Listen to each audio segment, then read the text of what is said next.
One of the big winners from yesterday's election, the minimum wage. Interesting.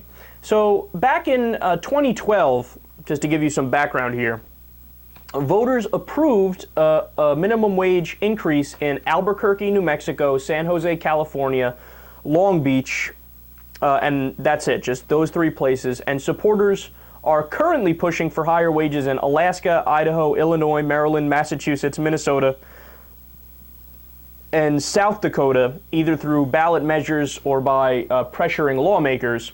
But yesterday, it was up for a vote in ballot initiatives in both New Jersey and a small town in Washington state called SeaTac.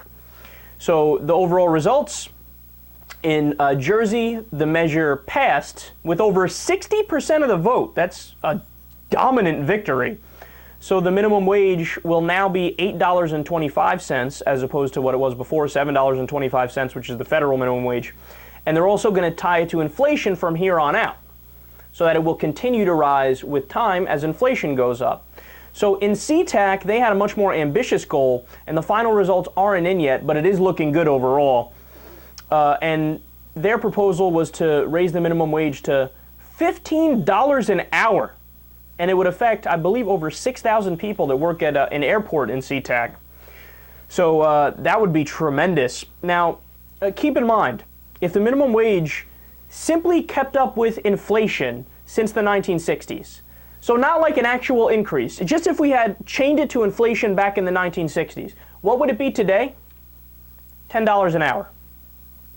So we have a lot of catching up to do. We have fallen behind big time on this issue.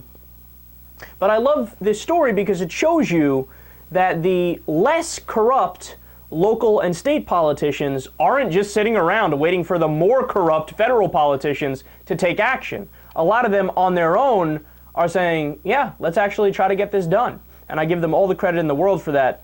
So some more facts on the minimum wage. What do the polls say on this issue? What do the American people think? Well, according to Gallup, 71% say raise it. Again, that's an overwhelming majority on any issue. The National Employment Law Project had a poll. In their poll, they said 80% say raise it. A Pew poll, 71% said raise it. When it comes to, when you break it down by political affiliation, 94% of liberals say raise the minimum wage. 75% of moderates say raise it. Even 54% of conservatives say raise it.